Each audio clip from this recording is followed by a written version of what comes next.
Assalamualaikum warahmatullahi wabarakatuh. Perkenalkan, nama saya Ainaya Almira Faidah, NIM 2118137. Di sini saya akan sedikit menjelaskan tentang hijrah ke Habsyi, digunakan untuk tugas UTS mata kuliah pengembangan pembelajaran SKIMT SMA dengan dosen pengampu Bapak Ubaidillah. Langsung saja masuk pada materi hijrah ke Habsyi. Hijrah adalah pindah dari suatu tempat ke tempat lain. Nah, di sini hijrah dilakukan oleh Rasulullah SAW beserta para sahabatnya dan kaum muslimin, yaitu hijrah dari kota Makkah ke kota Habsyi atau Habasyah, sering disebut juga dengan Abyssinia. Nah, Habsyi sekarang bernama Ethiopia. Habsyi itu terletak pada Afrika Timur. Raja Habsyi pada saat itu bernama Raja Negus atau Raja Najasyi. Raja Negus adalah raja yang beragama Nasrani Kristen. Nah, sebagian penduduk dari Habsyi ini beragama Nasrani. Kemudian hijrah Rasulullah ini dilakukan pada tahun ke-5 Nampian. Nah, mereka membawa harapan besar kepada Habsyi, yaitu akan terlindung dari penderitaan yang disebabkan oleh kekejaman kaum kafir Quraisy. Rasulullah SAW berpesan kepada kaum muslimin yang tinggal di Habsyi sampai Allah memberikan jalan keluar dari penderitaan yang menimpa pada kaum muslimin ini. Dengan adanya siksaan demi siksaan yang terus dilakukan oleh kaum kafir Quraisy kepada kaum muslimin, terutama kepada kaum muslimin yang lemah secara ekonomi, mereka sangat menderita. Karena penderitaan mereka ini, maka Rasulullah SAW meminta para sahabatnya dan kaum muslimin untuk hijrah ke Habsyi demi menyelamatkan agama mereka. Nah, Rasulullah SAW tahu bahwa Raja Habsyi ini sangat adil dan tak pernah berbuat aniaya pada sesama manusia. Kaum muslimin akan aman di sana, terutama keamanan sebagian kaum muslimin yang mengkhawatirkan dirinya serta keluarganya dari kaum kafir Quraisy. Dan peristiwa ini terjadi pada tahun ke-5 masa kenabian.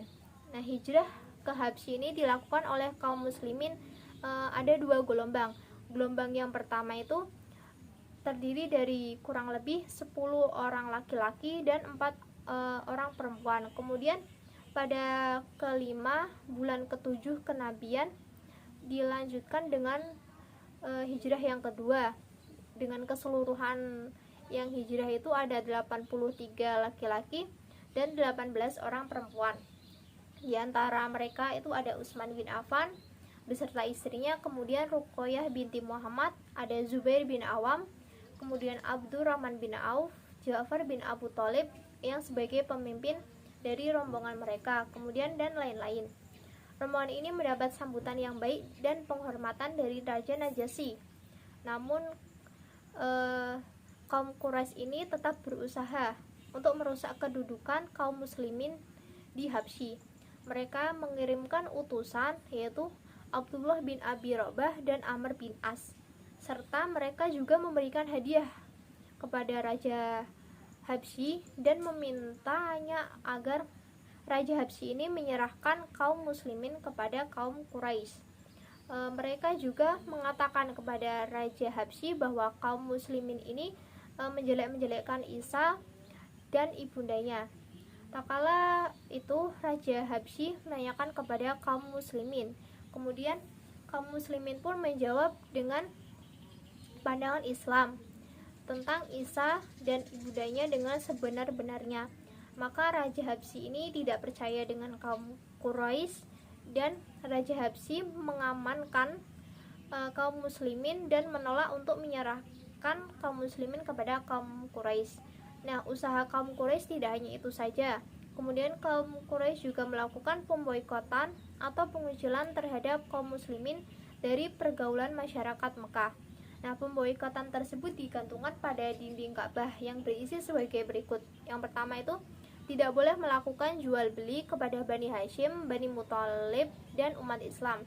Yang kedua, dilarang mengadakan perdamaian dengan keluarga Bani Hashim, Bani Muthalib, dan umat Islam, dengan kecuali atau pengecualiannya ketika Nabi Muhammad SAW diserahkan atau menyerahkan diri kepada kaum kafir Quraisy.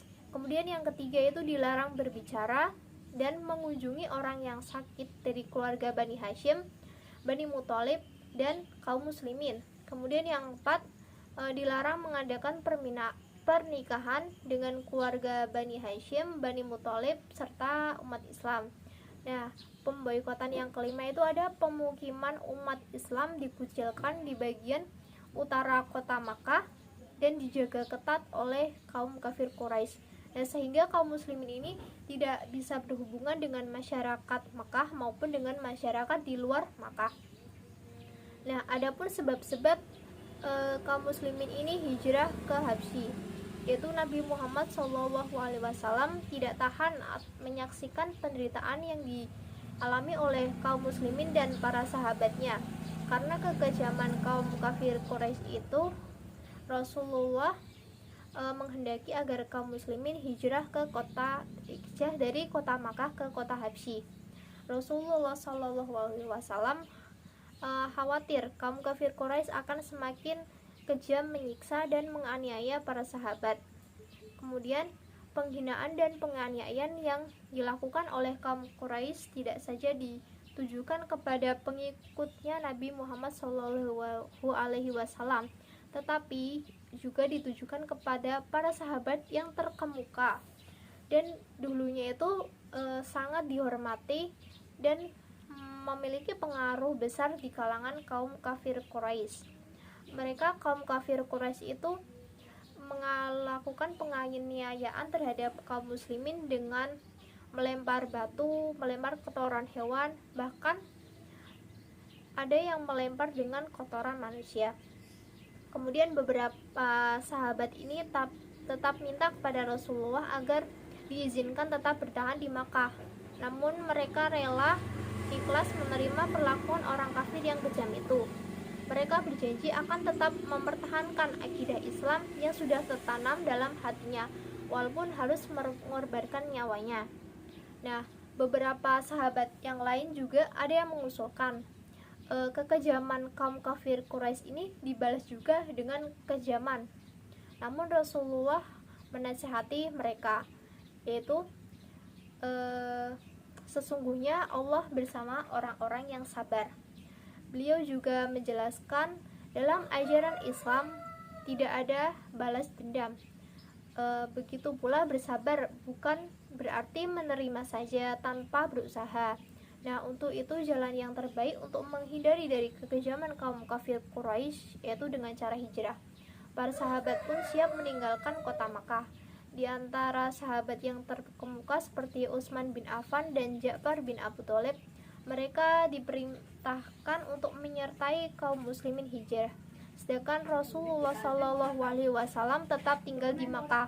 Sebab-sebab Rasulullah memilih Habsyi sebagai tempat hijrah kaum muslimin antara lain karena Raja Habsyi ini terkenal sangat jujur, adil, bijaksana, dan tidak berbuat zalim, sehingga tidak ada seorang pun di negeri itu yang teraniaya. Selain itu, negeri Habsyi juga suatu negeri yang aman dan jauh dari jangkauan orang-orang kafir Quraisy. Mungkin itu saja yang dapat saya sampaikan. Kurang lebihnya mohon maaf apabila ada kekurangan ataupun kesalahan. Wabillahi taufiq wal hidayah. Wassalamualaikum warahmatullahi wabarakatuh.